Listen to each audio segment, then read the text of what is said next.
No, to vprašanje ni naivno in ni kar nekaj. Zato, ker jaz tukaj nisem nekdo, ki bi govoril kar nekaj in ki bi zapravljal čas z butastimi vprašanji. To vprašanje je bilo resno in tudi trditev je resna. Tukaj vas je preveč. To je resna trditev, ki jo bom komentiral danes. Govoril bom o logiki dogodka in hkrati spregovoril o nečem, kar bi lahko imenovali psihoanalitični komentarji k Bourdieujevi teoriji dogodka. Psihoanalitični komentarji so potrebni, so izjemno aktualni in bodo imeli v prihodnosti, verjetno že v bližnji prihodnosti, zelo konkretne učinke oziroma posledice. Obenem pa bom vse skupaj povzel tako, da bo na en nov način razvidno, da se tukaj v tem prostoru dogaja nekaj posebnega.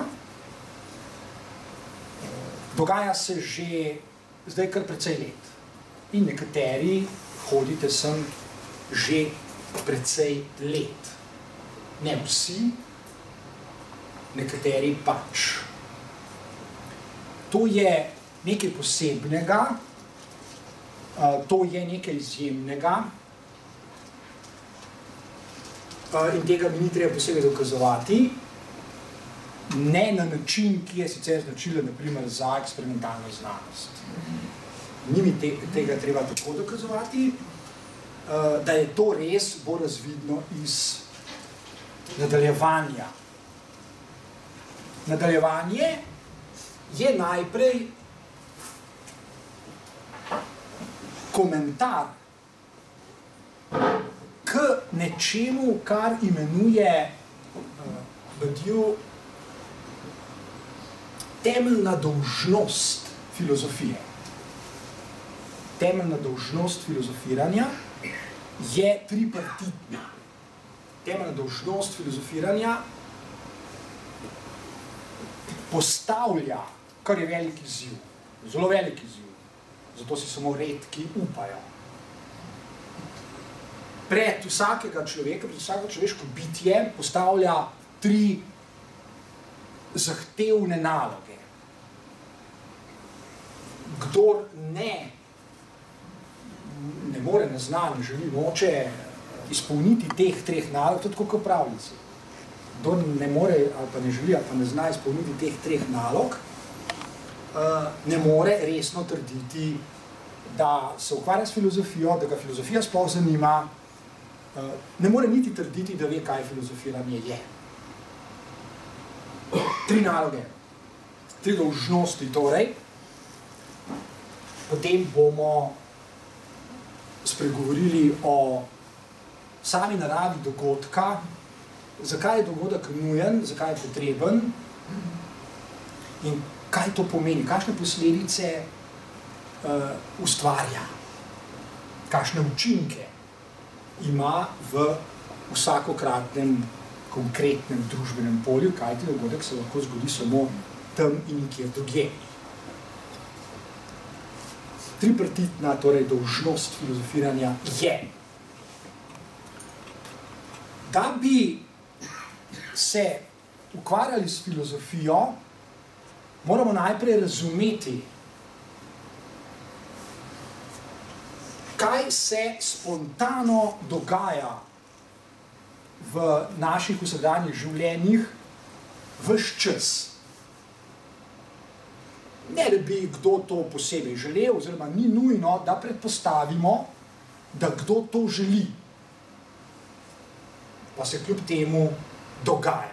Torej, nekaj se dogaja vsak dan, ne da bi nujno kdo to želel. Lahko da kdo to želi, lahko da kdo ta princip, o katerem bom spregovoril, zastopa, ni pa nujno, da se tega zaveda,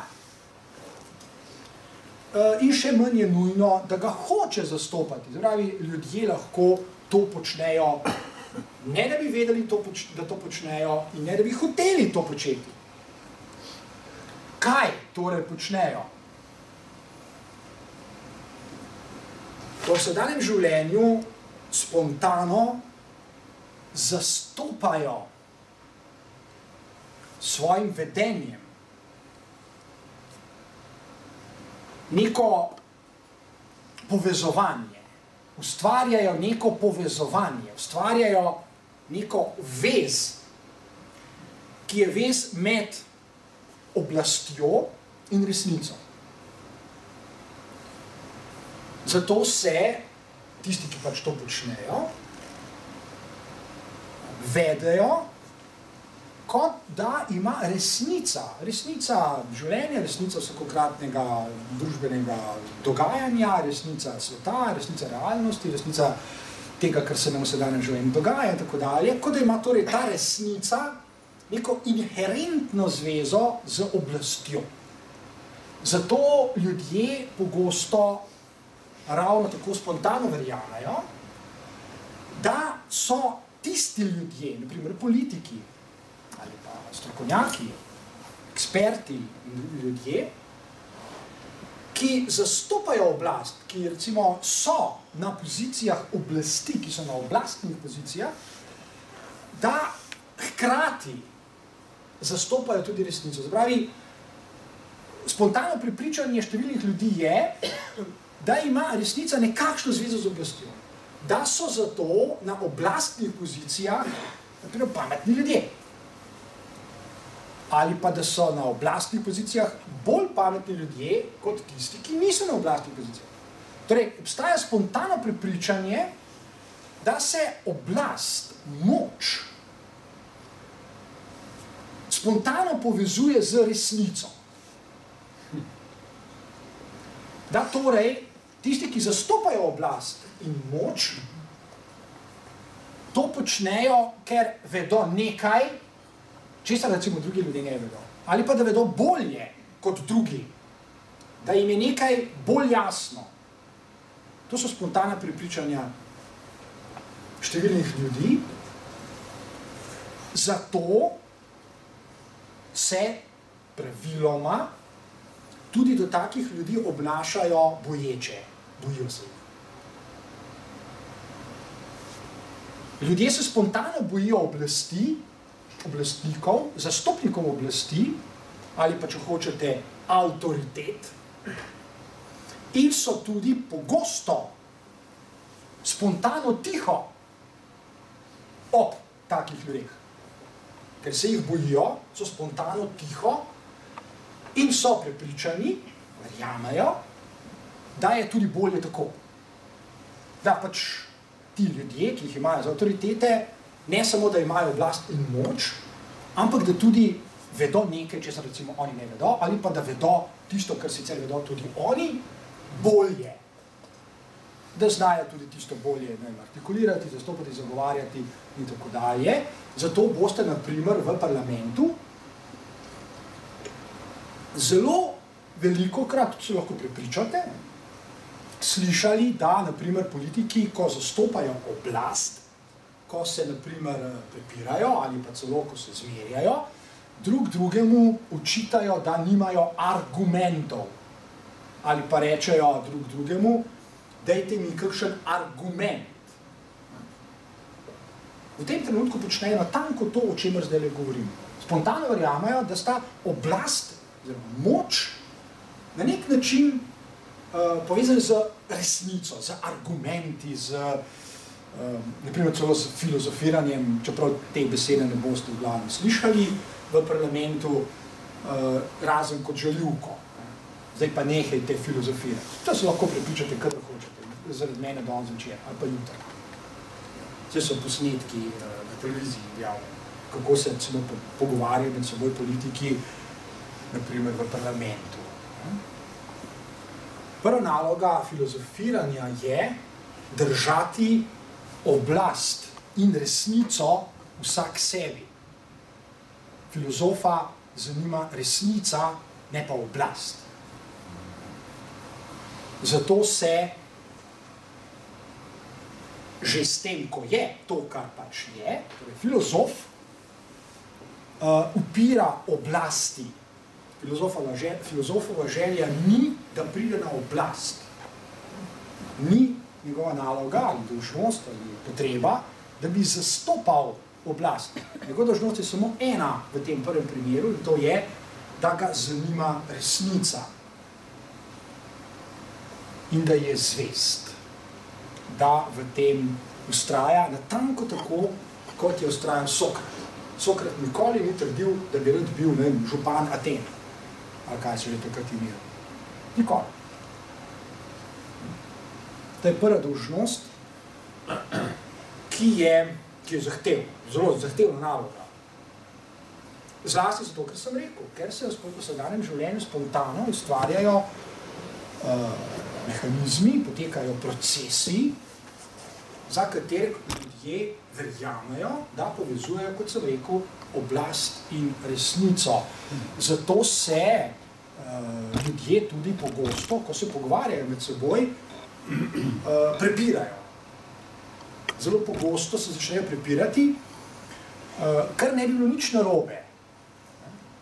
Če se ne bi prepirali tako, da poskušajo drugemu dokazati, kdo ima prav. Torej, ljudje se praviloma obnašajo, kot da vedo, kaj pomeni, naprimer, klasičen princip logike, ki ga je artikuliral Aristotel, kaj pomeni princip, recimo, nekontradiktornosti ali pa princip, recimo, izključevanja oziroma srednje poti. Zato se ljudje praviloma tega ne poznajo, ker niso brali Aristotela, ne poznajo klasičnih principov logike, obnašajo kot da, če sta recimo dva med seboj, kot da ima eden od njih prav. Tega praviloma seveda trdijo, da imajo oni prav in se drugi moti. In to je klasičen dispozitiv vsakdanjega življenja, ko se najdete dva človeka na istem mestu in se začnete pogovarjati. Eden od njiju ima prav, se pravi, ali se prvi moti in ima drugi prav, ali pa obratno. Tretja možnost praviloma ne obstaja. Zato se ljudje praviloma ne pogovarjajo, ampak skušajo drugemu dokazati, kdo ima bolj prav. Kot da so znanstveniki, čeprav niso. Praviloma niso. In kot da, torej, obnašajo vse, kot da niso sposobni tega, kar počnemo tukaj, filozofiranje. Filozofiranje ni način razmišljanja ali pogovarjanja, s katerim bi dokazali, kdo ima prav. To ni namen filozofiranja. Filozof nikoli ne trdi, jaz imam prav, vi se pa motite. Njega to ne zanima. Njegova prva naloga je, da drži vsak sebi oblast in resnico in vztraja pri razmišljanju o resnici, ki je lahko seveda tudi resnica same oblasti. In tudi je. V svoji naravi je. To je prva naloga.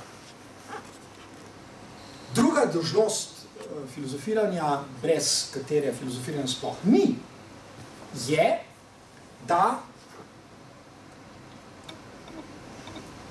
filozofa zanima distanca oziroma ustvarjanje distance oziroma razlike. Klasična razlika je tista, o kateri je govoril Sokrat. To je razlika med sofistom in filozofom.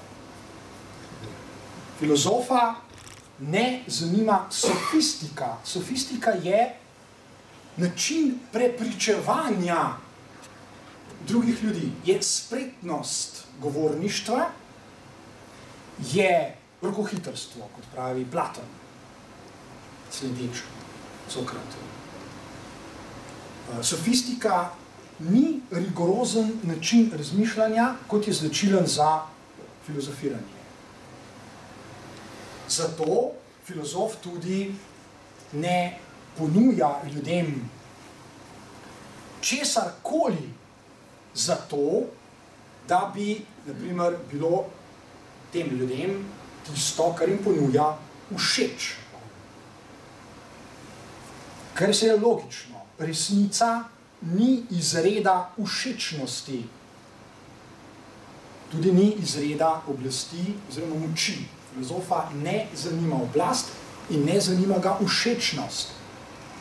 Ne ukvarja se s tem, ali je komu všeč ali ne, ali bi se lahko komu prikupil ali ne. Zato ga tudi ne zanima, ali bi svojim načinom razmišljanja lahko komu pripadal ali ne. Filozof ne pripada. Ne pripada nobeni skupini, nobenemu klanu, nobeni sekti, nobeni partiji, nobeni stranki. Filozof kratko malo ne pripada. Zato je filozofiranje samotno početje. Po definiciji je samotno početje. In je zahtevno. Kaj ti v sedanjem življenju je ogromno skušnjav, ki prežijo na vsakega človeka. To so skušnjave, da bi se bodisi dokopal do oblasti, da bi imel moč, primer nad drugimi ljudmi, da bi bil komu všeč, da bi pripadal, da bi se povzpenjal po družbeni lestvici in tako dalje, in tako dalje. Teh skušnjav je, kakor hočete. In ni nujno, da se jim ljudje z lahkoto upirajo. Pravzaprav živimo v svetu, v katerem ravno ni predvideno, da bi se jim upirali. Živimo v svetu, v katerem je predvideno, da jih sprejmemo. Predvideno je, pričakovano je, da bomo poskušali biti komu všeč, da se bomo komu prikupili, da bomo kam priplezali, da bomo, ne vem, uspeli, da bomo pripadali, ker smo skupaj močnejši in bomo lažje prišli, ne vem, do oblasti in tako dalje in tako dalje. Torej je filozofiranje tudi v tem smislu po nujnosti redko početje. Redko kdo se upre vsem tem izkušnjavam in vztraja pri filozofiranju, ki je, kar je hrbtna plat iste zgodbe, marsikomu, kot se reče, zelo hitro trn v peti. Ono logično. Razmišljati o resnici in vztrajati v resnici ni nujno ljudem vselej všeč, daleč od tega. Kajti razmišljanje o resnici je nujno tudi razmišljanje o tem, kar Freud imenuje fantazme ljudi. Torej razmišljanje o fantazmah. Fantazme pa so scenariji, ki se jim ljudje praviloma niso pripravljeni odreči še zgrda ne, kaj šele zlepa. Niso se jim pripravljeni odreči.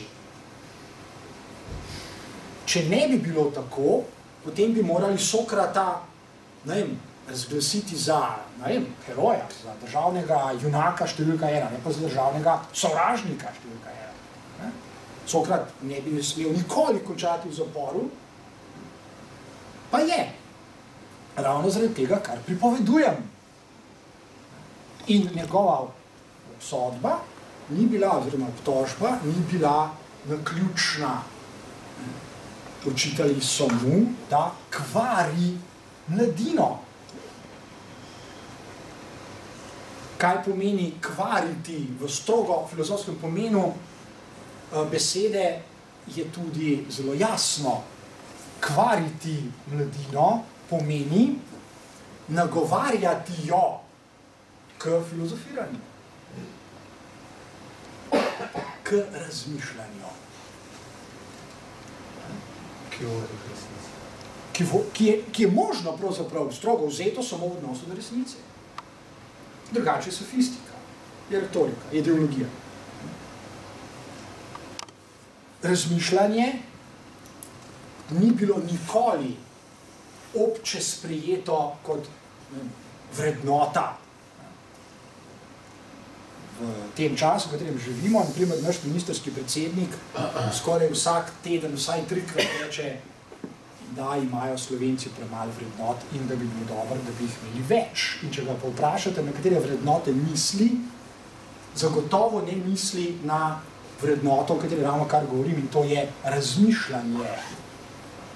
Kar je zopet logično. Ne boste slišali zastopnika oblasti, ministerski predsednik je zastopnik oblasti, da bi pozival državljane k razmišljanju. Če pa bi jih že pozival k razmišljanju, bi jih pozival k takemu razmišljanju, da bo komu všeč, ja njim samim seveda. Težko si je zamisliti situacijo, celo družbeno situacijo, v kateri nekdo, ki zastopa oblast, poziva ljudi naj razmišljajo drugače kot on. To je čista skizofrenija. To je skizofrenija, ki se izkušajo izogniti ne samo zastopniki oblasti, ampak tudi bolj ali manj vsi, ki se tako ali drugače znajdejo na mestu ali na kraju, kjer dobijo status avtoritete. Pa ne gre za starše, vzgojitelje, učitelje ali pa direktorja v firmi, kjer ste zaposleni. Zle pa ne boste slišali ali pa sploh ne boste slišali, da bi vas kdo od teh ljudi nagovarjal k razmišljanju, ki je drugačno od njihovega. Gospa je prej, kako to veš? Probajte jutri svojemu direktorju ugovarjati in rečete, veste, jaz sem učili na enem predavanju enega rutarja tam v Domžalah in je rekel, da je to visoka vrednota, visok ideal, da človek uporablja svojo glavo. In gospod direktor, jaz ravno kar uporabljam svojo glavo in moja glava mi pravi, da se jaz z vami ne strinjam, ker ste povedali neumnost. Probajte. Pa pol naslednjem srečanju lahko mi poveste empirične izsledke. Zlasti mi lahko poveste, kdo bo šel v službi, pa kdo ne bo več. Evo, sprobano, niste več. Prosim, sprobano in niste več. Ja. Kaj sem glih kar rekel? Mislim, sorry, no. Sočustvujem z vami. Mislim, da je to, o čemer zdaj govorim, skoraj trivialno res. Pa vendar, vse to potrebuje resen psihologični komentar. Če je to skoraj trivialno res, se moramo vprašati, v kakšnem svetu živimo, da je lahko nekdo, pa pustimo Sokrata, ki je nažalost moral umreti. Gospa je ob službo, to so strašne stvari. V življenju obstajajo še manj strašne stvari, ki se človeku lahko zelo hitro zgodijo in praviloma tudi se. Ko počne nekaj, kar je, kar se mene tiče, ena največjih vrednot človeškega bitja in to je, da misli. Torej, vprašanje je, v kakšnem svetu živimo, da je sploh mogoče kaznovati, tako ali drugače, nekoga, ki skuša živeti eno najvišjih vrednot vsakega človeškega bitja, to je univerzalna vrednota, ki nam vse zadnje omogoča preživetje. Brez razmišljanja človeštvo ne more preživeti. Kako je torej mogoče takega človeka kaznovati? Kako je mogoče sploh pomisliti, da je takega človeka treba tako ali drugače kaznovati? Pa ne gre za šikaniranje, ne gre za izključevanje, ne gre za utišanje ali pa pravim kaj hujšega, kot je to, da človek izgubi službo, ker je to počel. To je resno vprašanje. Resno vprašanje, na katerega je tako ali drugače preprosto treba odgovoriti. Od razmišljanja, od zmožnosti za razmišljanje, od ustrajanja v resnici, ki ne more biti sofistika in ne more biti ustrajanje v laži ali ideoloških nagovorih in tako dalje, je v zadnji instanci odvisno preživetje. Morda ne preživetje posameznika, zagotovo pa preživetje človeštva. Kot bo razvidno še v nadaljevanju, se temu načinu vedenja, ki je pogosto v sedanjem življenju, pridružuje še cela vrsta drugih mehanizmov, recimo obrambnih mehanizmov, eden od njih je zanikanje, o čemer sem že govoril. Zanikanje je eden od obrambnih mehanizmov, ki ga ljudje velikokrat uporabijo. Torej, zanikam, da je realnost taka, kot je. Mislim, da vem, kakšna je, vendar se obnašam, kot da ne vem, da je taka. Vem, kakšna je realnost, ampak ne želim vedeti, kakšna je. Želim se obnašati, kot da ne vem, kakšna je. Pogosto vedenje ljudi. In to mora imeti destruktivne posledice in jih tudi ima. Ne samo, da jih mora imeti. Tretja naloga filozofa, oziroma tretja dolžnost, brez katere ni filozofiranja, je misliti izjemo. Če razmišljamo zgolj o tistem, kar je del mainstreama, o čemer domnevno razmišljajo vsi drugi in tako dalje, potem ne moremo prispevati kaj posebnega k temu. Če razmišljamo nekaj, o čemer razmišljajo tudi že vsi drugi, če razmišljamo o nečem, kar je vedno znova na krožniku, vedno znova na tapeti, kot se reče, potem nismo povedali kaj prav posebnega. Z lahkoto seveda mislimo to, kar je naloga filozofa. Misliti izjemo, misliti nekaj, česar pa drugi ne mislijo, ali pa vsaj ne mislijo pogosto. Zato pa je treba imeti pogum. Upati si misliti izjemo. Seveda, zakaj je to pomembno? Misliti izjemo človeka sili k razmišljanju, ki ni običajno, ker drugače ne morete misliti, ker je logično. Torej, je filozofiranje nekaj, kar je povezano z občutkom, posameznikovim konkretnim občutkom, da ga nekaj sili k drugačnemu razmišljanju. Drugače, če na to ne pristane, če ne sprejme tega imperativa, ne more misliti izjeme. Kaj ti misli samo tisto, kar mislijo tudi drugi ali kar je vedno znova, da se ne bom ponavljal. Kar je pričakovano, kar je zaželeno, kar se zdi, da bi drugi radi in tako dalje, in tako dalje. Gre za vedenje, ki v zadnji instanci ne pomeni nič drugega, kot to, da človek poskuša ugoditi tej ali oni avtoriteti, temu ali onemu gospodarju znotraj diskurza gospodarja, o katerem smo že tudi govorili. Kar pomeni torej, da če se človek ne loti takega načina razmišljanja,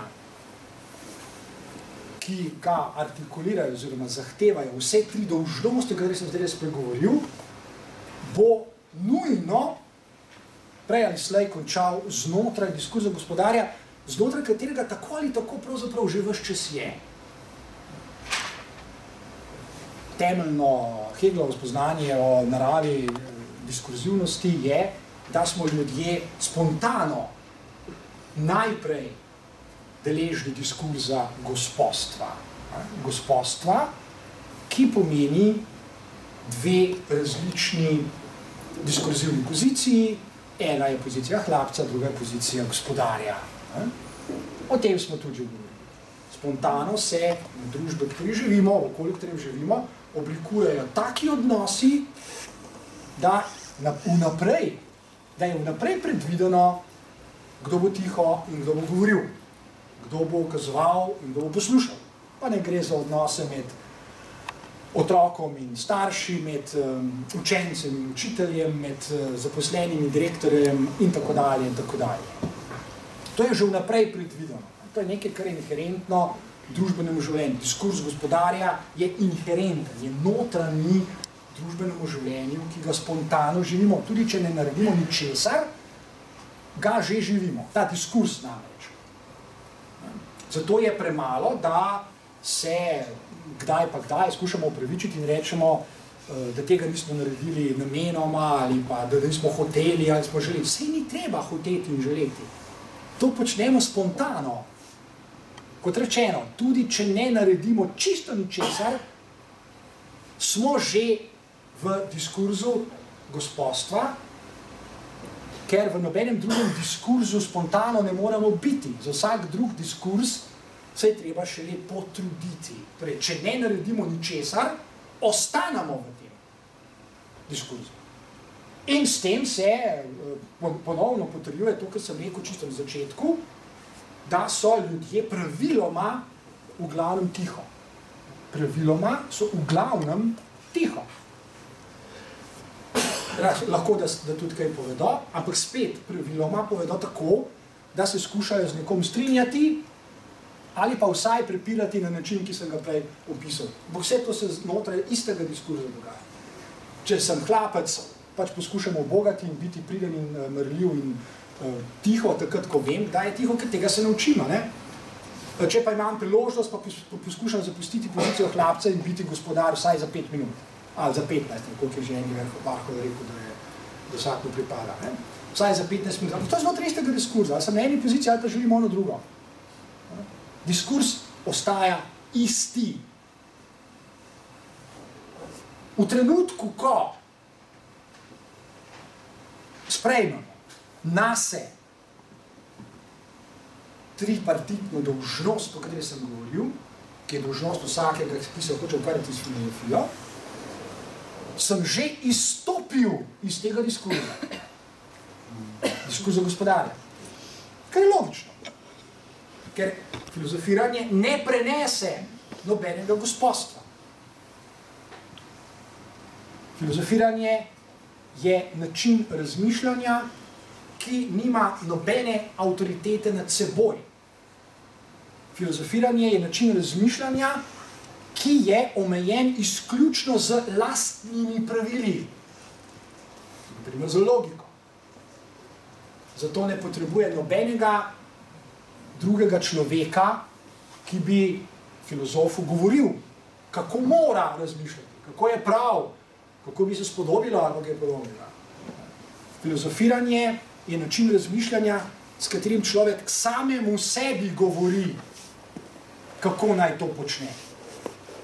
Ker, ko filozofirate, spoznavate pravila filozofiranja. Ali ste sami naleteli na nje, ali ste prebrali, recimo, kakšne spise starih in ste se poučili o tem, ali pa vas na to opozorijo drugi filozofiji. S filozofiranjem se naučite spoznavati in upoštevati pravila filozofiranja, ki so inherentna samemu filozofiranju. Niso zunanja.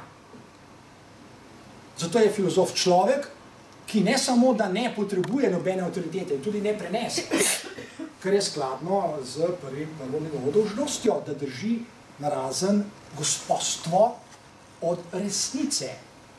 In ga zanima resnica in izključno in samo resnica.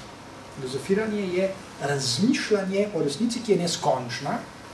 In zdaj se bomo počasi lotili nadaljevanja drugega dela logike dogodka. Resnica namreč, kot pravi Alain znova, potrebuje dodatek, suplement, ki je dogodek. Resnica namreč kot neskončna ne more biti stavek, ne more biti enačba, ne more biti trditev, ne more biti propozicija, ne more biti izjava, ne more biti nič drugega kot proces. Resnica je lahko samo proces. Proces je po definiciji nekaj, kar traja. Ko se torej lotim filozofiranja in me zanima resnica, sem se lotil procesa, ki je neskončen. Torej se ne more nehati. Ki je trajal, pa traja. Ker je neskončen. Ne more se nehati. Ko sem enkrat torej začel, ne morem več izstopiti.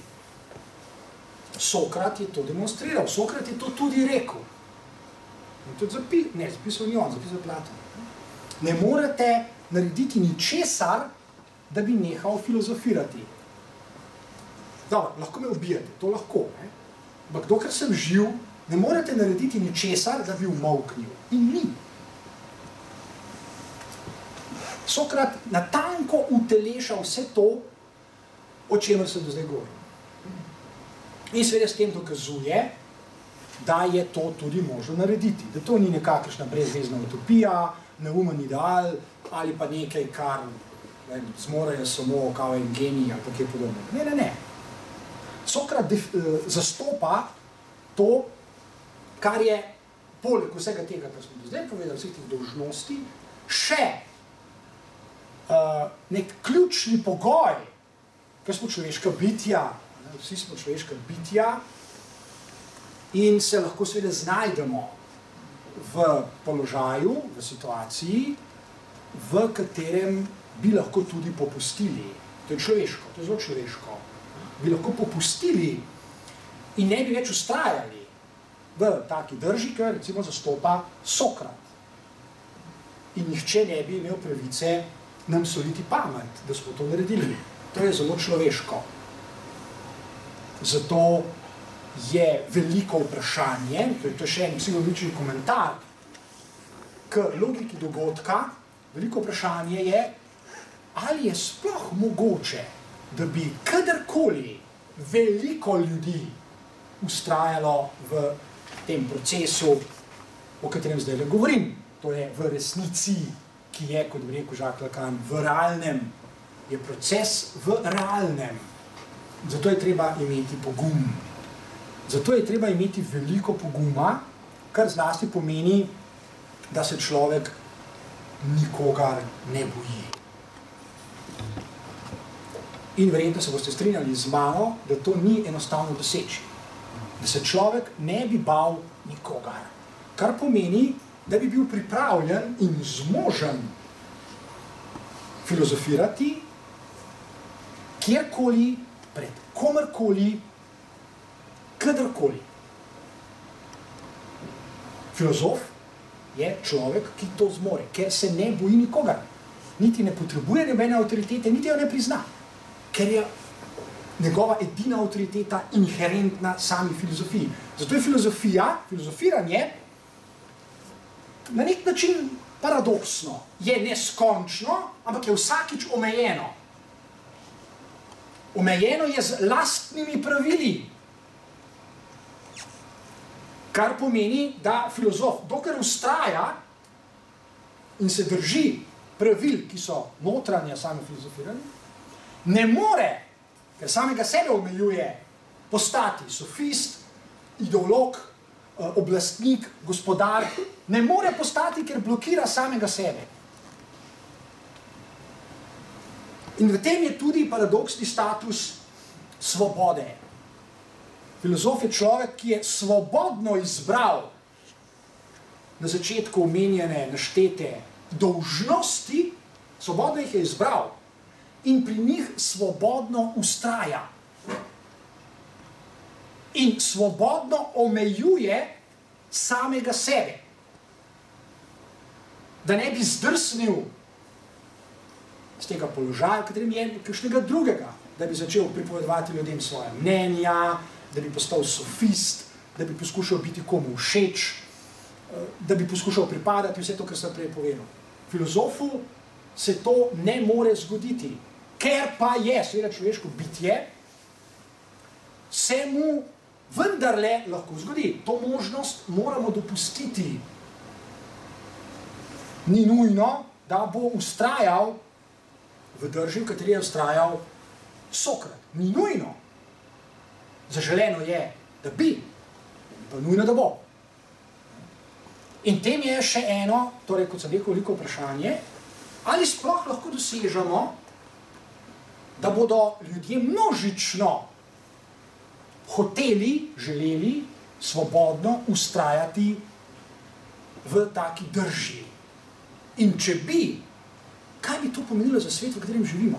Za svet, ki je v temelju odvisen od diskurza gospodarja, kar pomeni spet, da večina ljudi zlasti v Boga.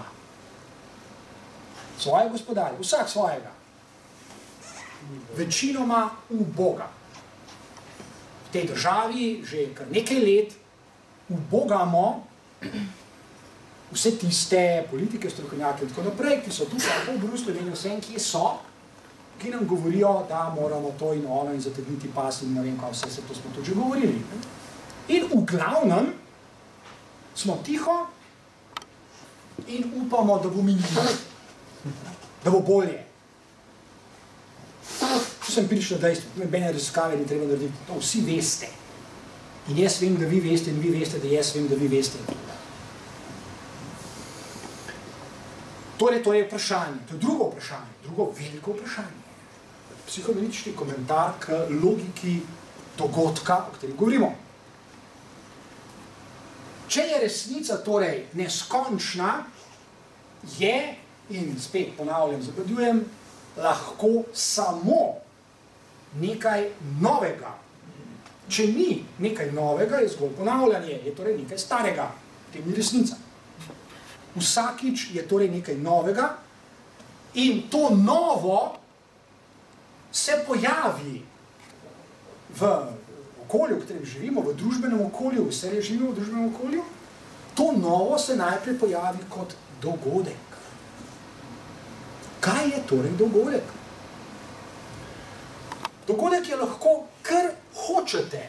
Naprimer, ko Freud spomladi leta 1886 pride iz Pariza in začne govoriti psihoanalitično pred zbranimi dunjanskimi zdravniki in v glavnem vsi zapustijo dvorano, je to dogodek.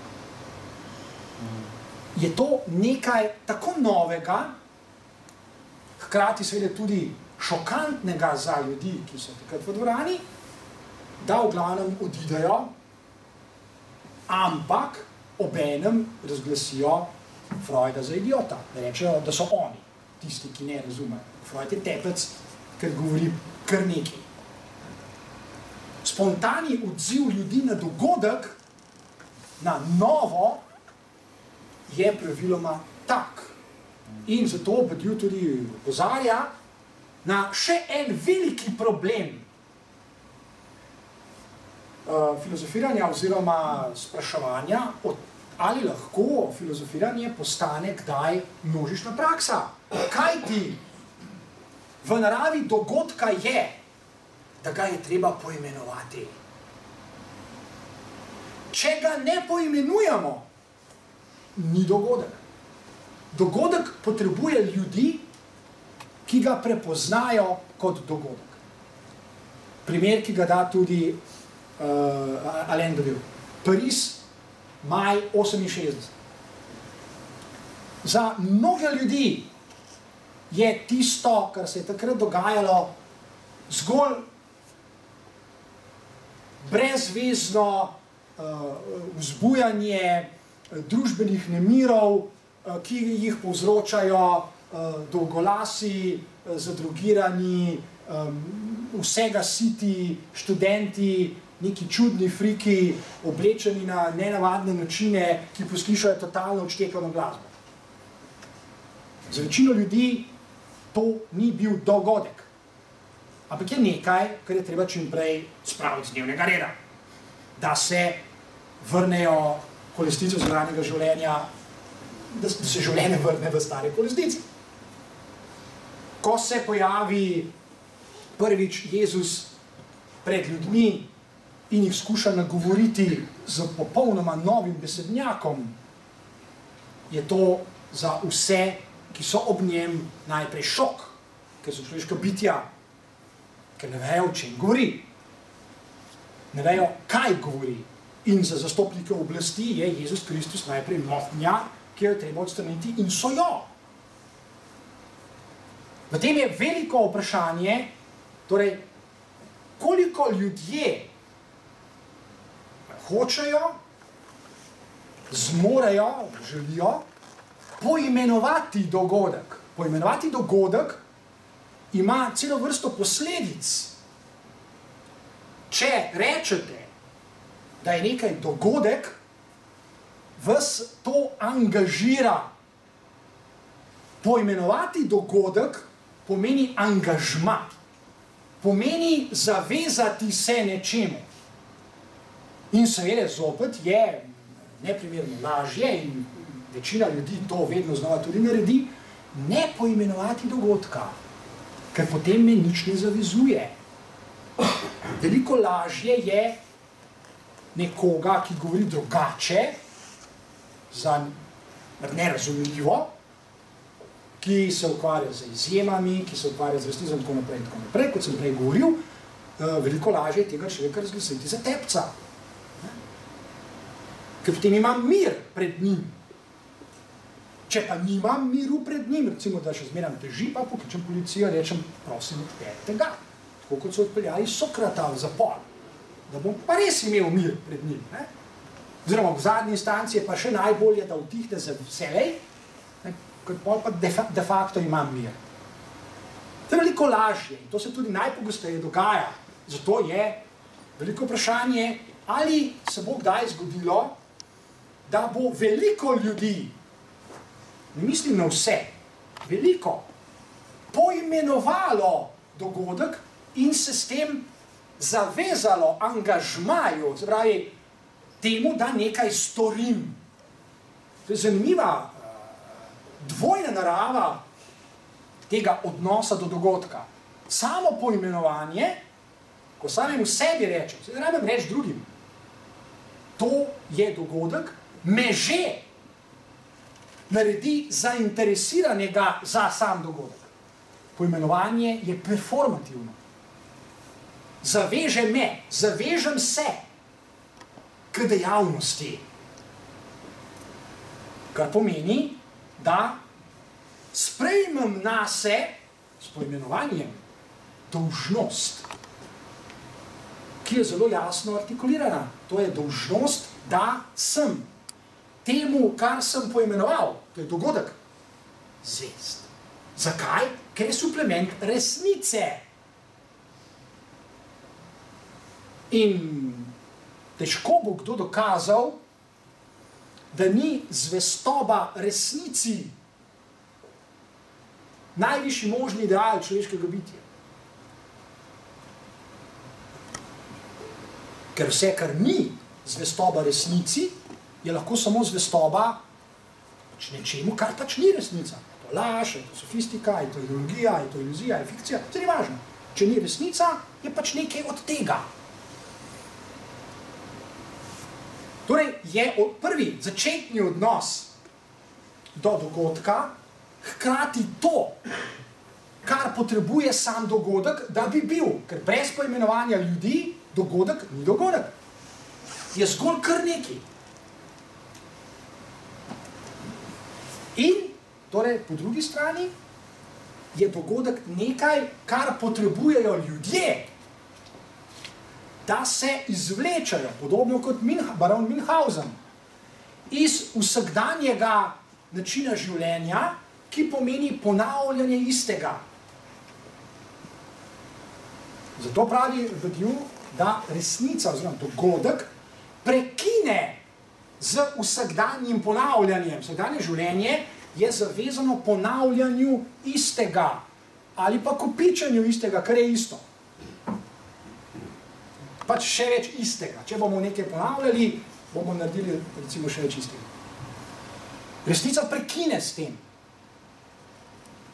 Ko se človek zaveže dogodku, se je odvezal od ponavljanja istega.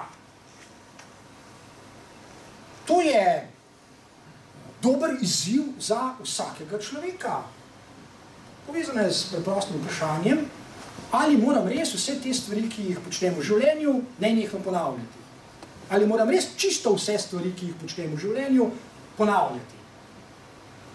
Ali lahko naredim kaj novega. To je izziv za vsakega človeka. Naše življenje ni prav zelo dolgo, ni pa tudi zelo kratko. Živeti, ne vem, 80 let in ponavljati isto, duha moram. To je resen izziv, torej za vsakega človeka. Ki ima lahko presenetljive učinke in včasih jih tudi ima. Včasih se človek odloči za kaj novega. Čez noč. Nenadoma, instantly, hipoma. In je zmožen pri tem tudi vztrajati. Naprimer, vse življenje. Torej, dogodek je nekaj, kar prekine vsakdanji tok dogodkov in če ga človek poimenuje, ga naredi samo to poimenovanje zainteresiranega za dogodek. Če ga ne poimenuje, je pač nezainteresiran za njega. Ali pa je zainteresiran samo v tem smislu, da ga moti in želi, da se ga čim prej znebi, kot sem že prej rekel. Torej je za filozofiranje tudi značilno vztrajanje v drži ne samo do sveta, do drugih ljudi, do samega sebe, ki je zainteresiranost. Zato filozofiranje ne more biti, kot misli večina ljudi, abstraktno, brezvezno bluzanje, kar eno nakladanje. Ravno obratno je res. Filozofiranje je zainteresirano za kaj? Zainteresirano je za resnico. In nihče ne more trditi in reči in dokazati, da je to kar neko brezvezno bluzanje. Ker ni. Ravno nasprotno je res. Kar neki nesmiselno, brezvezno, absurdno bluzanje je, ko človek ni zainteresiran za resnico. Ker je zainteresiran za kaj drugega. Za všečna mnenja, za ideologije, za sofistiko, iluzije in tako dalje. To je kar neki brezvezno nakladanje. Tega v vsakdanjem življenju kolikor čte. Zanimivo je, kako ljudje poskušajo obrniti. To, kar je sicer prevladujoče, v nekaj, kar je normalno, ko pa človek zainteresirano vztraja pri resnici, je pa to kar neko brezvezno, abstraktno nakladanje in tako dalje. To so zanimive zmožnosti ljudi, da to naredijo in da celo sami sebe prepričajo kaj takega. To je obramba. Seveda je. Filozofiranje je zainteresirano skozi in skozi. Filozof ni nezainteresiran. Bil ga mene, pustite mene primer, jaz bom svojim svojim peščenim stolpu nekaj rešval, filozofske, metafizične, ontološke probleme sveta in tako naprej. To nima s filozofijo nobene zveze. Nobene resne zveze. Torej je zainteresirano, je zelo konkretno, ker je dogodek zelo konkreten. Kot sem rekel, Freudovo razmišljanje, francoska revolucija, Jezus Kristus, to so zelo konkretne zadeve. To ni kar nekaj abstraktnega. Ne vem, kubizem, kvantna fizika, to ni nekaj abstraktnega, za Boga. To so zelo konkretne prakse, ki spreminjajo svet. Filozof je v temelju, v svoji biti zainteresiran za spreminjanje sveta. Filozof ne opisuje sveta, ne pojasnjuje ga, nobene svoje teorije nima o njem. Vsa njegova dolžnost je, da potem, ko poimenuje dogodek, vztraja pri konstruiranju nečesa. Vztrajanje pri dogodku namreč pomeni razmišljanje o tem, kar imenujemo učinki dogodka. Dogodek, ko se pojavi v konkretnem empiričnem svetu, sproži učinke. Seveda, pod pogojem, da ga ljudje imenujejo. Kakšne učinke to sproži? Celo vrsto. Najprej se spremeni tisti, ki dogodek poimenuje. On sam se spremeni. Ker postane zainteresiran za nekaj, kar je v njegovem življenju novo. Še nikoli prej v življenju ni bil zainteresiran za to, kar je novo, kar je logično. Če je zainteresiran, se začne drugače obnašati. Začne brati knjige, se zanima za kvantno fiziko, hodi na gora poslušati Jezusa Kristusa, začne se drugače obnašati. Ker je zainteresiran. Samo človek, ki ni zainteresiran, se ne spreminja. briga mene, meni čisto vseeno, pustite me pri miru, tak pač sem, jaz ne bom nikoli drugačen, ne morem iz svoje kože, bla, bla, bla. Filozof na svoji koži izkusi, da je možno iz svoje kože. Ker drugače ne more biti filozof. Naprej. Razmišljanje, ki je zvesto logiki dogodka, je izjemno zahtevno. Kaj ti? Dogodek ni v svetu, v katerem se je pojavil, ni nov objekt, ki bi ga, na primer, preučevali. Ne. Dogodek je nekaj drugega. Dogodek je najprej nova možnost. Oziroma, dogodek je možnost nečesa novega. In to novo bo nastajalo, se bo konstituiralo samo, če bodo ljudje, ki so dogodek poimenovali, zvesti lastnemu poimenovanju dogodka. Če bodo zvesti, bodo zainteresirani in bodo zainteresirano ustvarjali novo, ki je zvesto novi možnosti oziroma možnosti novega. Kaj je to novo? Kar hočete. Nov način razmišljanja, nov način medsebojnih odnosov, nov način vedenja, you name it. Nov svet, nov način življenja, nov način eksistence. Krčte, nova realnost. Vse to tvori to, kar imenuje Badiou generična množica. Vse to, kar konstituiramo v zvestobi tej novi možnosti, prispeva k oblikovanju množice dogodkov, izjav in tako dalje, ki je generična. To je, generična množica je množica v empiričnem svetu, ker se dogodek vse lahko pojavi samo v empiričnem svetu, vendar, in to je zelo pomembno, logika dogodka ni v svetu. Dogodek je v svetu, ker mora biti, ker mora drugače, nastane lahko samo v empiričnem svetu, ampak njegova logika pa ni v svetu. Njegova logika je univerzalna in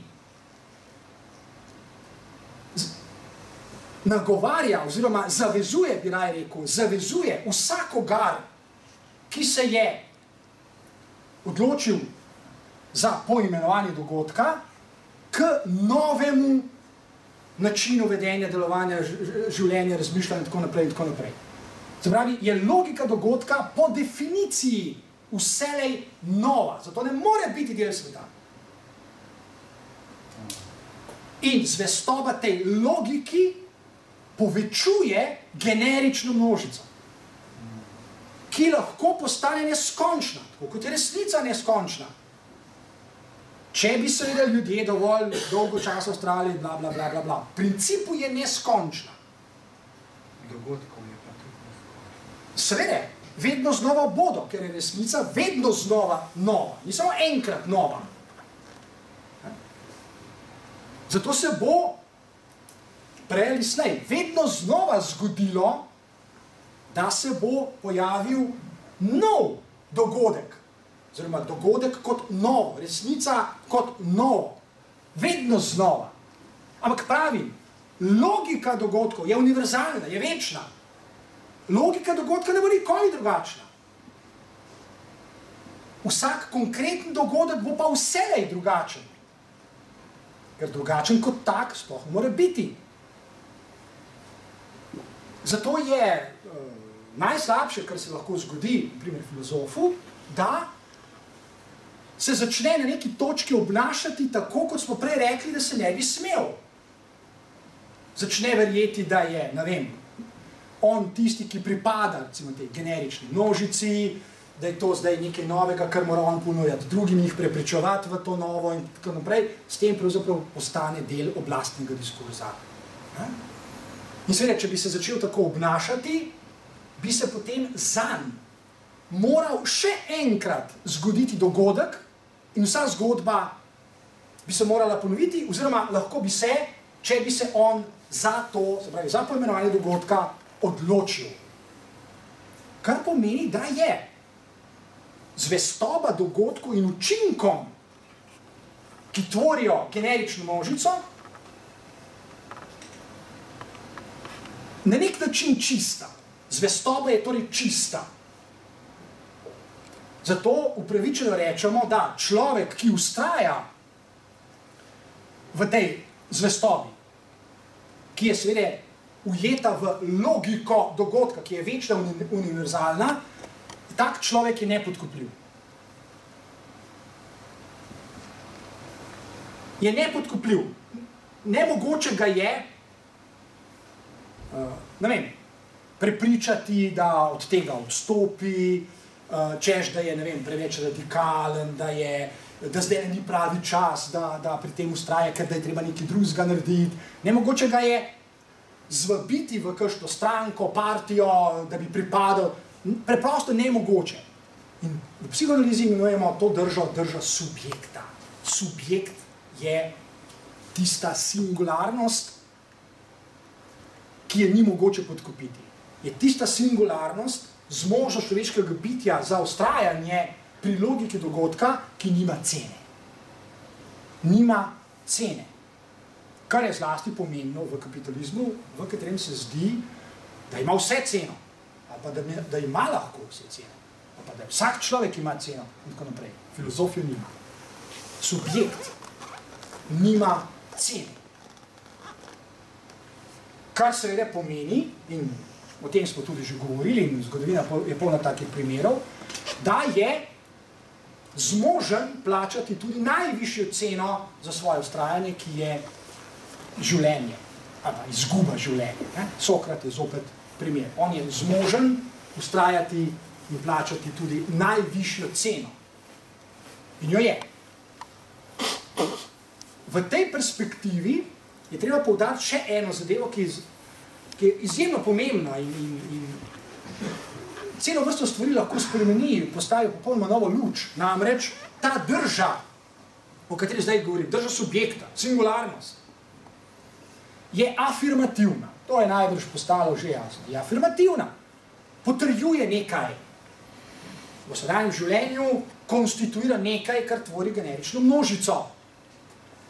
Ni abstraktna, utrgana, zbluzana in tako naprej. Ravno nasprotno je res. In ta drža afirmira samo življenje. Afirmira na način, zaradi katerega lahko rečemo, da se upira smrti. Sokrat je empirično sicer umrl, pa vendar je njegova drža nesmrtna. Ta drža se upira smrti, kar seveda pomeni, da človek, ko se odloči za tako držo, manj dogodka, za vztrajanje, spremeni tudi ne samo samega sebe, medsebojne odnose, tako smo prej rekli, svoje vedenje in tako naprej, ampak tudi radikalno spremeni svoj odnos do lastne smrti. Ker nihče ne bo tukaj ostal, vsakdo od nas bo nekega dne odšel.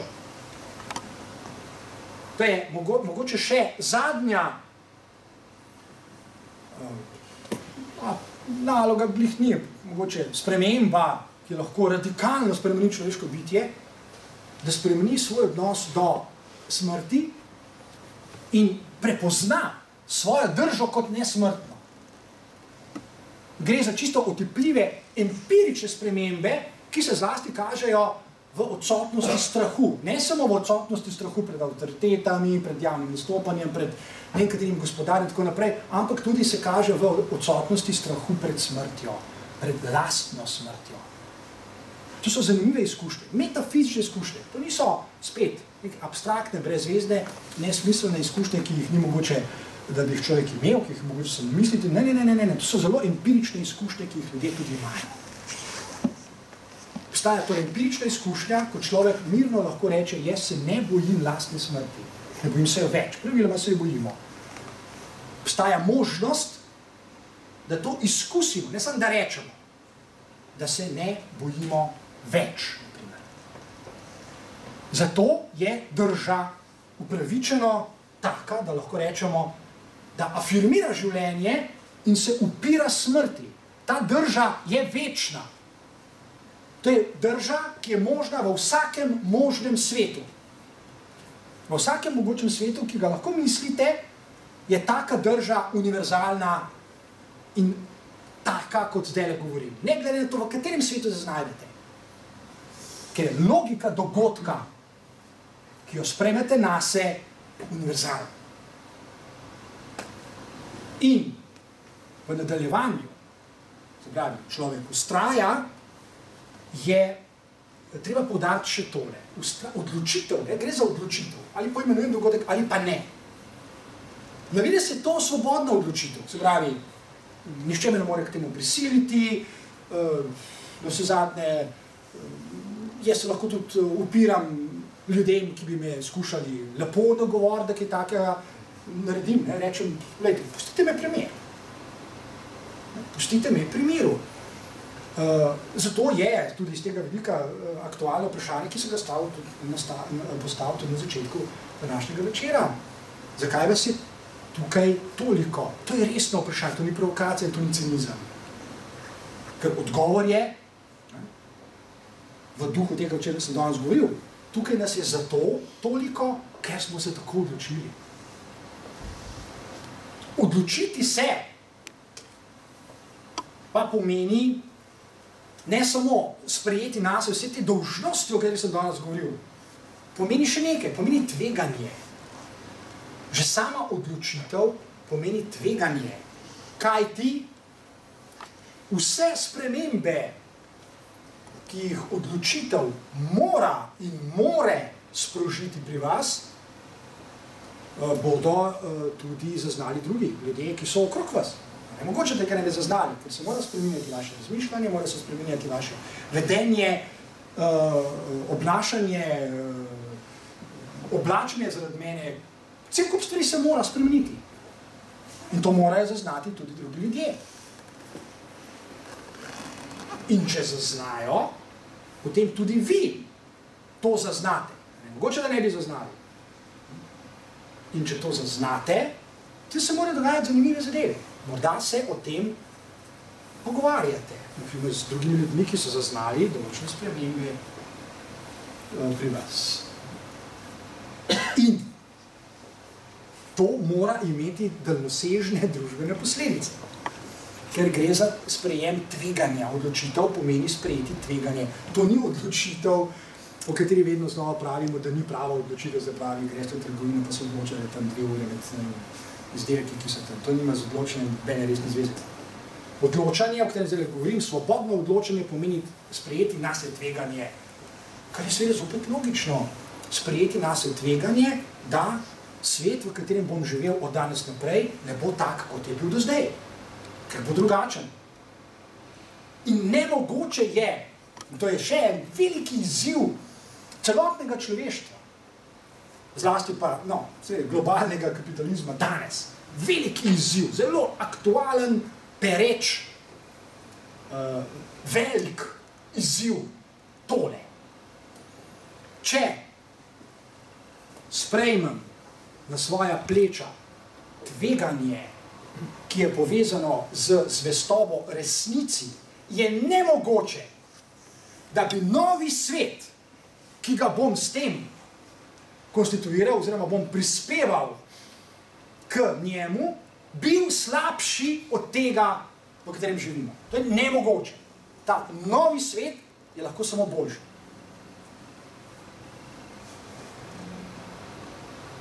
Kar seveda pomeni, da se bo vsak kolikškaj resen zastopnik kapitalizma takemu vedenju ljudi ostro uprl. Ker zastopniki kapitalizma ne želijo drugačnega sveta, zato tudi poudarjajo, da je kapitalizem najboljši sistem ever. Kar pomeni, da ni boljši, kar pomeni, da je večen. To pa seveda pomeni, da smo lahko samo na 2 nasprotnih bregovih. Filozof z vsem tem, kar počne, je nujno upornik in je upor v kapitalističnem svetu zoper sam kapitalizem. Ko poimenuje dogodek, že je upor, ne samo da je on upornik kot človek, ki ima to zmožnost značilno, da se upira tako naprej. On je upor. Prav, je nekaj, česar kapitalizem ne more prebaviti. Je nekaj, česar ne more asimilirati.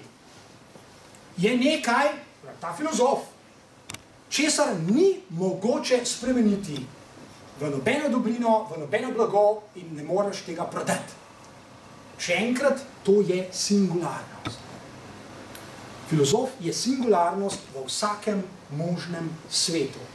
In vsak možen zastopnik gospodstva se bo nujno temu uprl. Se pravi, med, to smo pravzaprav na začetku že povedali, zastopniki starega sveta, v katerem se pojavi dogodek, in filozofi je lahko samo večni spor in konflikt. Ne more biti nobenega dialoga, nobenega, ne vem, socialnega dogovarjanja ali pa pogovarjanja, ne more biti nobenega skupnega načrtovanja prihodnosti. Ne more biti, po definiciji. Ker če nekdo zastopa staro, nekdo pa novo, to nima nobenega skupnega imenovalca. To pomeni, in se tako uklepa tega starega, kakor za ta resnica. Natanko tako. In ta spor, ta konflikt, mora na dolge proge imeti dramatične posledice. Ali bodo postrelili vse filozofe, to bi bila ena od možnosti, ali jih kako drugače utišali, ali ne vem kaj že naredili z njimi, ali pa se bo spor povečeval, kaj ti, in tem je skrito jedro, mogoče premalokrat artikulirano jedro vsake človeške eksistence. In v tem smislu je res vredno prisluhniti Platonu, v resnici to misli. Kaj ti, Platona vse življenje zanima, zelo ga zanima in v tem napiše zelo veliko, kaj je bistvo človeške, ali pa smisel, če hočete, človeške eksistence na tem svetu. Zakaj smo sploh te? Če sploh to obstaja. Pa smo zgolj po naključju in nekaj časa smo pol pa gremo. In Platonov odgovor je izjemen. Tudi če bi bili tukaj zgolj po naključju. Tudi če ni nobenega smisla življenja z velikim S in tako naprej, smo ljudje bitja, ki ga lahko ustvarimo. Smisel namreč. Lahko ga mislimo in lahko ga ustvarjamo s svojim vedenjem, s svojim delovanjem, s svojimi medsebojnimi odnosi in tako dalje in tako dalje. In Platon v tem prepozna nekaj, kar imenuje dobro. Imenuje dobro in da prednost temu pred zlom. Dobro je univerzalno, kar seveda pomeni, da bi lahko prej ali slej ljudje, ki so se odločili, imenovali dogodek, prej ali slej, nagovorili, natanko tako, kot očitajo Sokratu, da bi še oni pokvarili vse druge. Začenši pri mladih, najboljši začeti pri mladih. Pokvarili pomeni, da kapitalizem na dolgi proge preprosto ni več mogoč. Ker bi se ljudje odvrnili od njega. Spopad bo morda epski. Morda. Ker ne vem, ali bo, ali ga ne bo. Če bi bil, če bi se stopnjeval, bi imel epske razsežnosti. Ker je kapitalizem globalen sistem, ki je tako izjemno močan in danes se k temu nujno pridružuje veliko vprašanje, ali bo človeštvo sploh preživel. To je aktualno empirično vprašanje. Ne glede na to, kaj kdo misli ali reče, ali zanika ali ne zanika, ko govorimo o podnebni spremembi. To je nekaj, kar se objektivno ne. In spet, tudi ob tem se bo zaostrilo vprašanje, ali smo to ne zmožni misliti, ker smo, ali smo pripravljeni. Do kam gre lahko psihopatologija ljudi in zmožnost zanikanja realnosti. To je vprašanje, to je dobro vprašanje. Do kam gre lahko? In koliko časa to lahko traja? Še nikoli v zgodovini človeštva ni bilo to vprašanje o zvestobi resnici in na drugi strani zmožnostjo podrejanja velikanskega števila ljudi, tako zaostreno kot danes, oziroma, če povem še na drugačen način, še nikoli ni bilo toliko pogrešljivih ljudi na tem svetu, kot jih je danes. Pogrešljivih pomeni, da so z vidika kapitalistične produkcije kratko malo odveč. Preprosto so odveč. Ne vem, če ste zasledili podatek, samo v Evropski uniji je po statističnih podatkih na robu revščine ali pa v revščini ali pač tam blizu približno 129 milijonov ljudi v Evropi. Ne v Afriki, v Evropi. Kar je pošastna številka, recimo. In še zadnji prispevek amorežnih, 20/8, ne? Še 10. Še zadnji psihoanalitični komentar k logiki dogodka. Kakšne so posledice poimenovanja dogodka čisto na ravni vsakega posameznika? Glejmo zdaj posameznika. Pustimo zdaj družbo, globalni kapitalizem, posameznika. To, kar je meni izjemno, ne bom rekel všeč, ker to je bil preprost izraz, ki ne bi pojasnil česa, ampak zame izjemno pomembno, res izjemno pomembno, je to, kar se mi je zgodilo zdaj v tem mesecu, ko sem pripravljal za tisk knjigo, ki je šla do vas v tiskarju, knjiga, ki je nadaljevanje one zgodbe o Ani. Tisti, ki poznate, ki veste, kdo to je, gre za knjigo Ne oči ne. In nadaljevanje te zgodbe se konča, oziroma proti koncu, Ana proizvede en stavek, ki je preprosto fenomenalen, ga moram povedati. Tisti, ki poznate njeno zgodbo, veste, da je njeno trpljenje, da je bilo njeno trpljenje veliko in je trajalo dolgo časa. In na določeni točki... Nič več ne traja še. Ne.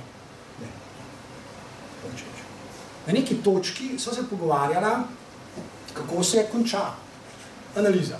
Kako to človek takrat doživi, oziroma kako to vpliva na njega.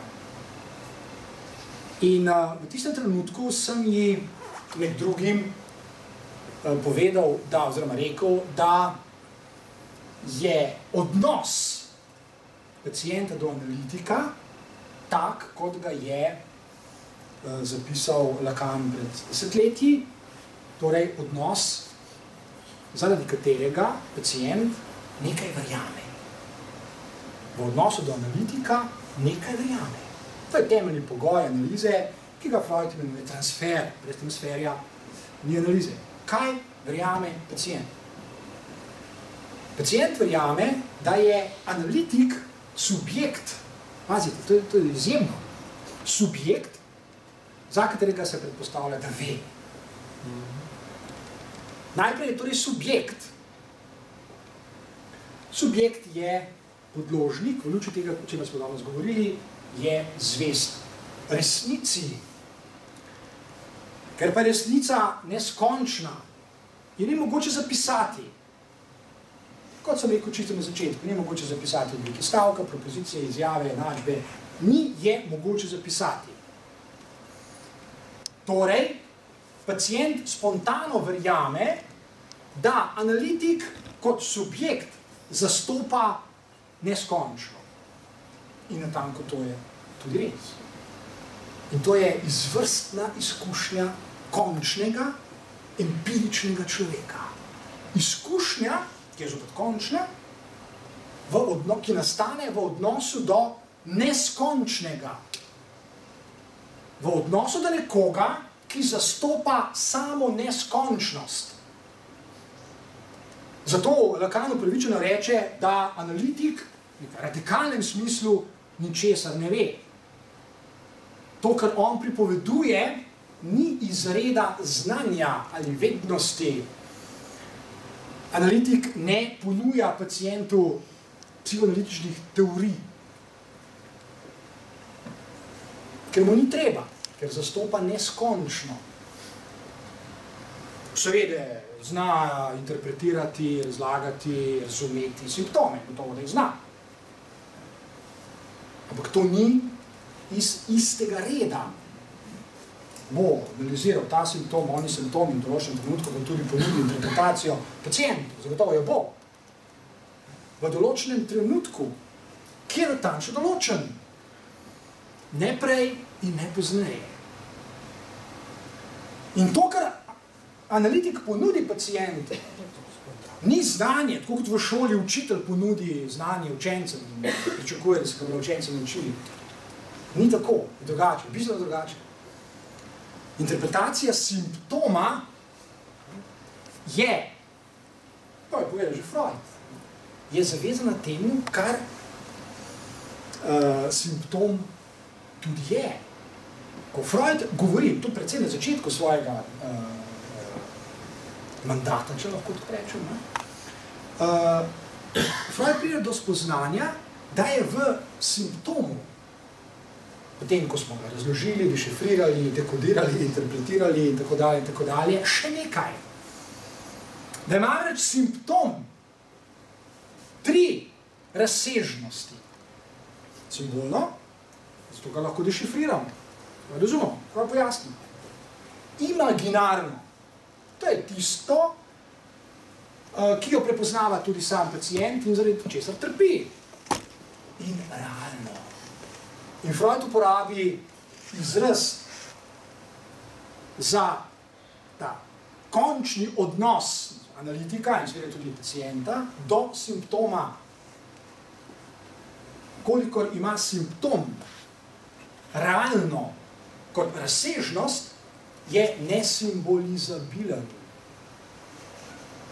Nesimbolizabilen pa pomeni, da je neimenljiv, ni ga mogoče vključiti v nobeno simbolno strukturo. Torej ima poseben status in natanko ob tem pride do izraza začetni transferni odnos pacienta do analitika, ki torej domneva, da je subjekt tisti, torej da je analitik subjekt, za katerega se predpostavlja, da ve kaj. Zadnji odgovor na to vprašanje je, analitik ni znanstvenik, ki ve, ne vem, zna pojasniti pacientov trpljenje in tako naprej. Ne. Analitik je tisti, ki ve, da je simptom nesimbolizabilen zaradi razsežnosti, ki jo Lacan imenuje realno. Zato je. Kako pa pol lahko interpretira? Interpretira tiste razsežnosti, ki so simbolna in imaginarna. Te razsežnosti se zna pojasniti. To se je zgodilo, to. To zna povedati, ker je kodirano. Simbolna razsežnost je kodirana, je kod, je šifra. Za imaginarno velja enako. Tja se tudi naseljuje trpljenje. To pacientu ni v redu, ni dobro. On trpi. Realna razsežnost je tista, ki ostane potem, ko smo pojasnili simptom. Freud pove, ko ga pojasnimo, ga tudi razgradimo, ne pa realnega. Zdaj, če se spomnite, čisto na začetku smo rekli, resnica je pa proces v realnem. In analitik to ve. Zato je pacientova izkušnja ob koncu analize, da je mogoče, in natanko v tem se psihoanaliza povezuje z filozofijo, o čemer se govori danes. Torej, pacient spozna, in to tudi Ana napiše v enem pismu proti koncu analize, fenomenalno. Namreč spozna, da je, če uporabim zdaj njene besede, da je mogoče spremeniti tudi vesolje.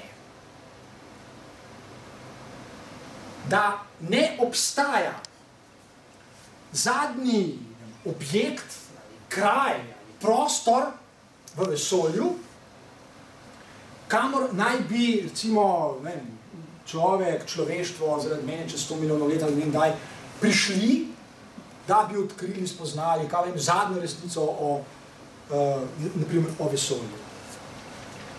Če je resnica neskončna, potem seveda takega kraja ne more biti, kar pomeni, da je realnost, vsaka možna realnost, tudi vesolje, odprto. Odprto je, kar pomeni, da je zavezano, inherentno zavezano, po notranji logiki je zavezano, to je zadnji prispevek k logiki dogodka, neskončnosti.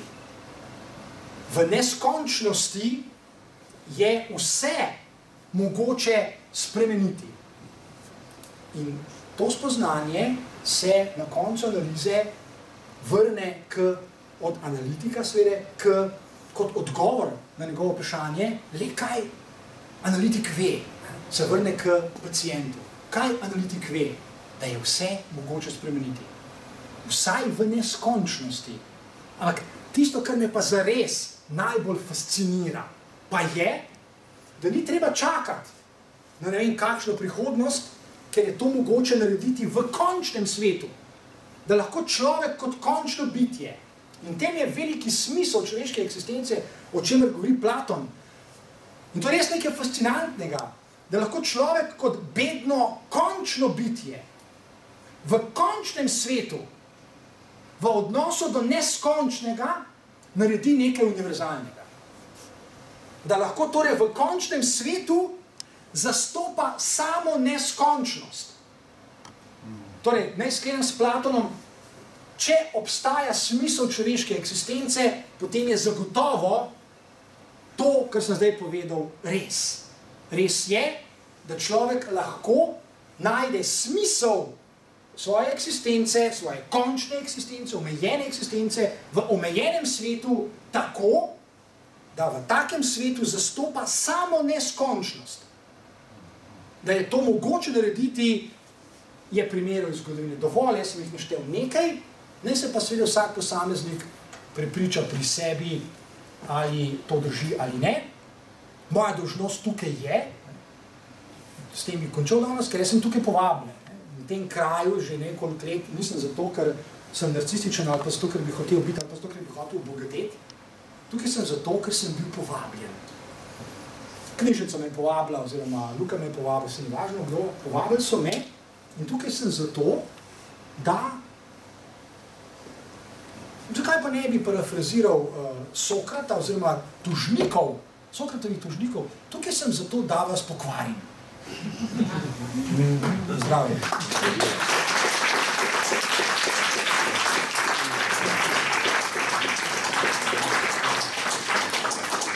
Hvala lepa, 5 minut za demokracijo. Jaz bi pa sam to rekel, recimo, da filozof resnico prepozna.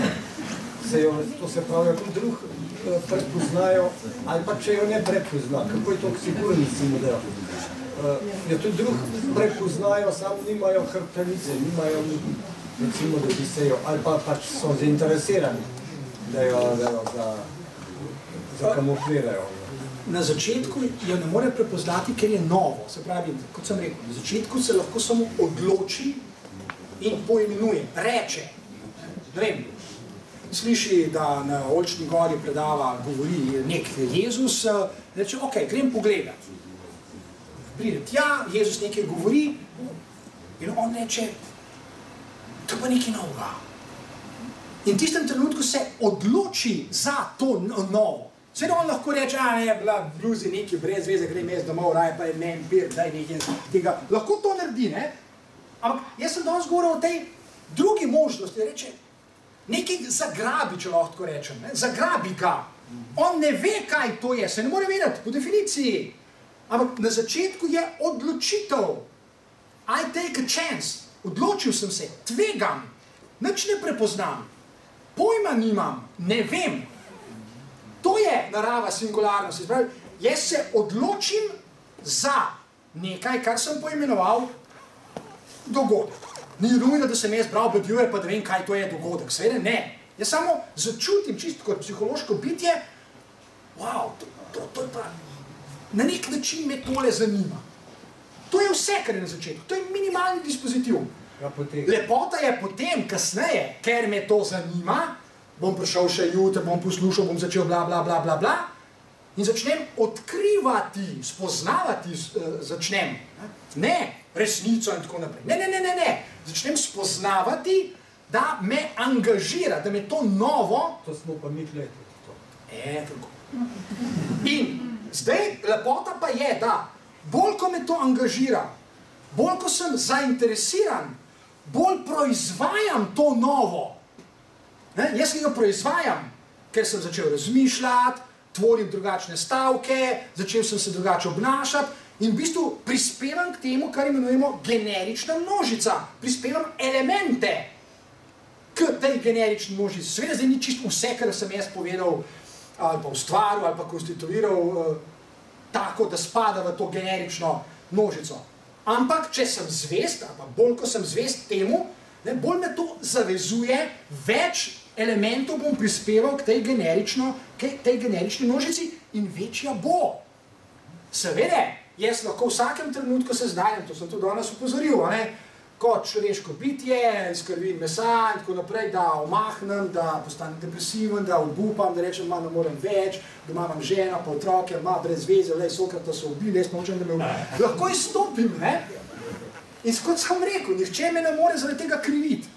Ampak mene to toliko ne zanima. To je trivialno, res o tem to drugi govorijo. Mene zanima odgovor na vprašanje, kaj pa, če vztrajam? Kaj se bo pozgal? Prvo vprašanje na začetku, zakaj nas je torej preveč? Ker pa ste spremenil v toliko, kar je druga vesela.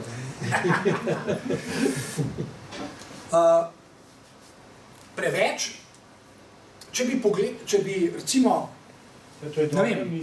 statistično gledali slovenska mesta, od Sečovelj do Lendave, prišli vsa mesta pogledati, med drugim tudi Domžale, in bi rekel, koliko ljudi v vsakem slovenskem mestu gre enkrat na mesec na eno filozofsko večer. In bi ugotovili, nič, 50. Potem bi drugi mesec naredili enako, pa čez 3 leta še enako, pa koliko let smo že tle, pa bi rekel ti, pa kva tem ni jasen tle v Domžale, nič, 5.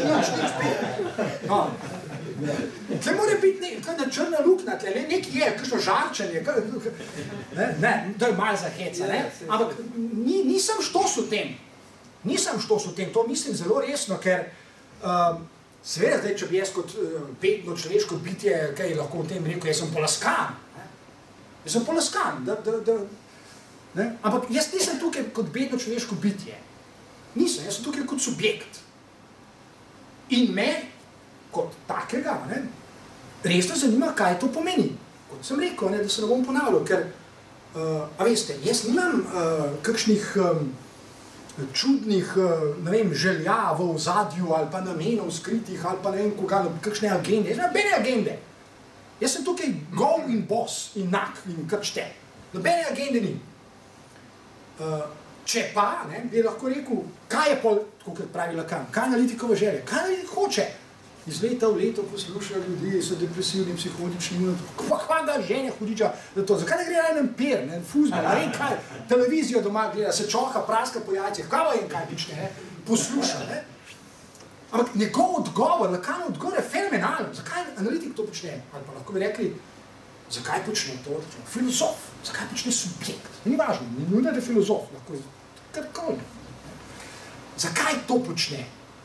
Odgovor je samo eden in samo eden, ker,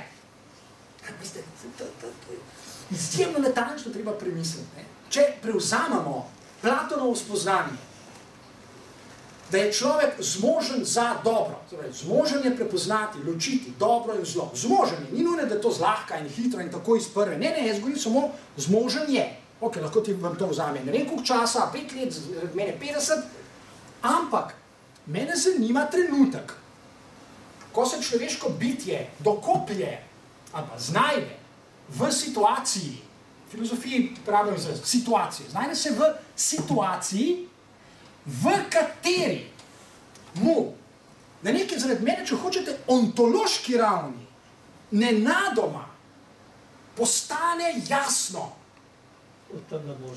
Tako je, tako je. A veste, ko doume s slehernim atomom svojega telesa, mu je jasno. Lahko da bo ni nikoli. Lahko da bo umrl, ne da bo... Ok.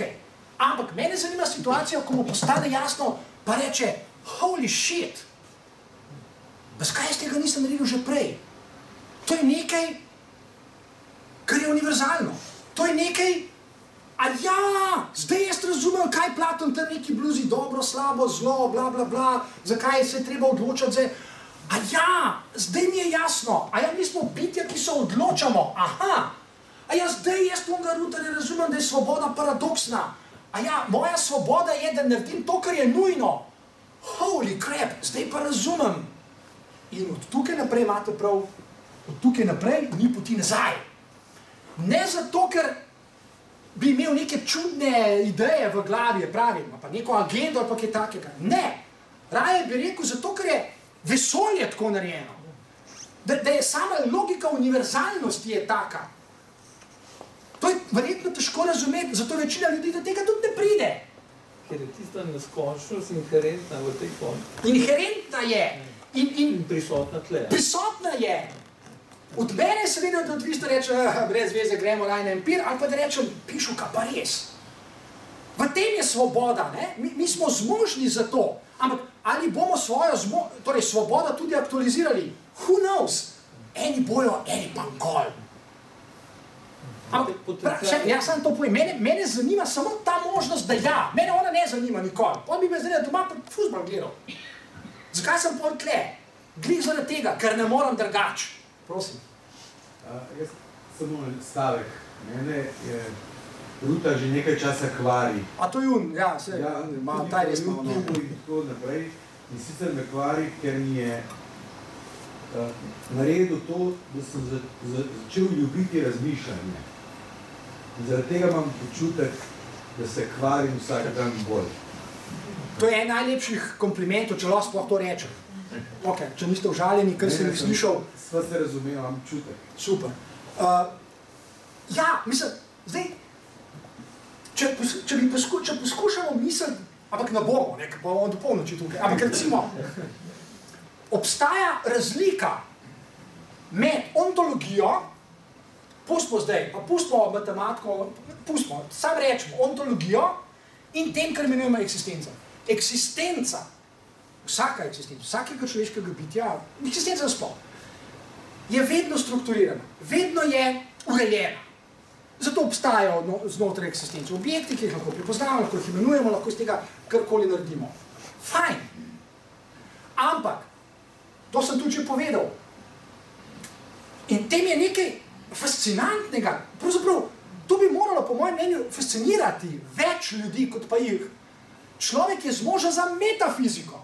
Metafizika je pa kaj? Najprej je zmožnost, ki je, in spet, inherentna je, mislim, našim možganom, če mene vprašate. Inherentna je, torej zmožnost, da lahko čist po naključju, ne bi se tega sploh zavedal, kot sem rekel, lahko, ni nujno, ne? Ampak lahko. Nekega dne, nekega jutra, zaradi mene nekega večera, ne vem, ob 3 zjutraj se zbudim in rečem samemu sebi, shit, zdaj mi pa nekaj padalo v glavo. Kaj vam je padalo v glavo? Še preden veste kaj o tem, še preden ste prebrali Aristotelovo metafiziko, še preden ste karkoli slišali v filozofiji, vam je lahko padlo v glavo nekaj, kar vas zdrma. Nekaj, kar vam preprosto ve, pa ni nujno, da karkoli veste. Nekaj, kar vam enostavno ne dovoli več, da živite tako, kot ste. Jaz bi še zmeraj fuzbal gledal. Ja, sej bi, ampak nekaj drugač. Ok, vsega še zmeraj lahko gledam, ne? Sam nek element obstaja, neki X, ki je ujet v sam svet, v katerem živimo. Ni važno, kam gremo, kje smo, tukaj ali pa na Andromedi, ali pa zaradi mene nekje na katerem koncu vesolja. Se to lahko zgodi. Nujno se kot bi rekel Leibniz, nujno se bo zgodilo, samo da ne vemo, kdaj, pa komu. Nujno se pa bo. Zato lahko Leibniz reče, in jaz se z njim popolnoma strinjam, vselej bo nujno vsaj en človek, ki se bo to zgodilo. Ne vemo kdaj, ne vemo kateri tisti človek, ampak nujno bo. Ta nujnost je, rekel, notranja vesolju. Notranja je, vesolje, če malo tako rečem, skoraj banalno, vesolje je tako narejeno. Samo če pomislite, samo še ena stvar, pa moramo res tjeti, nas bojo vendar. Če pomislite, mislim, mene to vedno znova sezuje. Nekega dne je neka klinčeva supernova ali pa dve zaradi mene eksplodirala. Ok, tuf. In potem čez nekaj časa, bla, bla, bla, se začne oblikovati naše sonce, pa planeti, pa uno, pa tretji, pa četrto. In ena od teh planetov je Zemlja. In potem neke aminokisline, ki so itak nekih asteroidov preletela, ne vem, ki je že, ne. Ampak so, ne, a si predstavljate to? Ne? Če gledate kakšne simulacije, recimo, tistih prvih, kaj se je 500 milijonov let, ne, vse je žareče, v zraku je metan, kisika sploh ni, kaj pa je, pa vse je tam noter, morja so, ne vem, kašna rjava, železovi oksidi, bla, bla, bla, bla, bla. Ne? Absolutno, torej nobenega pogoja, da bi tam kdo živel. Zdaj pa preskočimo 3 milijarde let, 3500 milijonov let, ne? Ne, ali pa zaradi mene 4, ja. Ne? In ne samo, da smo tukaj, ne? Iz atomov, ki so zunaj super zvezde, ali pa dveh. Ne? Sami od sebe so se sestavili. Sami od sebe. In če bi samega sebe zdaj razumel kot skupek atomov, s ne vem, koliko biljonov jih je tle noter, se ni važno, ne? Ta skupek atomov, če zdaj res skoraj banaliziram, pa pravzaprav ne preveč, ne? V nekem trenutku razvije zavest, zazna in reče, tukaj je nekaj univerzalnega, nekaj večnega je v tem vesolju. Pojma nimam, kaj to je, ampak pazite, kaj je najbolj fascinantno. Pojma nimam, kaj to je, lahko pa mislim to. In začnem. In če bi me kdo vprašal, ti, zakaj pa si ti zdaj to začel, je edini odgovor, ne moram drugače. Ne vem, če ste ujeli to poanto. Neka zvezda pač toliko časa traja, kaj se to znajo pol fiziki povedati, nekega dne ni več izga vodika, helija, kaj pa se jim puf eksplodira in nastane nova. Torej, v vesolju se očitno nekaj vselej znova organizira, uredi, tako, da to, kar se uredi, lahko misli samo sebi. Mislim, če pa to ni fascinantno, pa jaz ne vem, kaj je na tem svetu fascinantnega. Zna to misliti, ali pa če bi rekel še malo bolj, recimo, udaljeno metaforo, če bi upravil, zakaj pa ne? Jaz sem rekel, da sem tukaj kot subjekt. Navidezno se neurejeno. Navidezno, ja. Ampak, jaz sem le na tole srečanje nikoli ne pridem z nobenimi listi, jaz imam nobenih predavanj napisanih. Pa ne vzemite tega, da se hvalim, ker se nočem hvaliti, ker se mi treba. Jaz sem skupek atomov, ki zna misliti. In mene samega to fascinira. Mene Dušana Rutarja kot psihološko bitje, ki je pokvarljivo, ki je stara se, ljudje izpadajo in tako naprej. Mene to fascinira. Jaz samega sebe fasciniram, Mata. Saj še stavim. Najlepše pa je, ne, da lahko mislim, da pravzaprav vesolje prek mene fascinira samega sebe. To je šele lepota zadeve. Nisem jaz pomemben, ne? Vesolje je zmožno misliti samo sebe. Ok, zdaj pa pojmo spat. Dobro, ne še.